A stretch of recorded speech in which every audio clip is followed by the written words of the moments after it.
वजीर आजम शहबाज शरीफ ने मियांवाली में चश्मा 5 न्यूक्लियर प्लांट का संगे बुनियाद रख दिया। मंसूबा मुआयदा होने से 5 साल तक इल्तबा का शिकार रहा। वजीर आजम की खसूसी दिलचस्पी के बायस मंसूबे की इस्तेदाद 1100 से बढ़ाकर 1200 मेगावाट कर दी गई।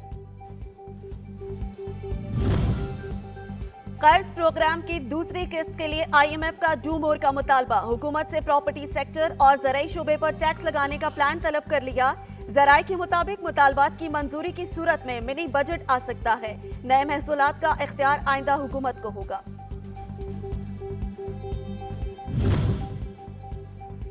डॉलर ने एक बार फिर उड़ान भर ली। इंटरबैंक में कीमत ₹1.04 इजाफे के बाद ₹277.50 पर ट्रेड। ओपन मार्केट में भी कीमत ₹2 इजाफे के बाद ₹281 हो गई।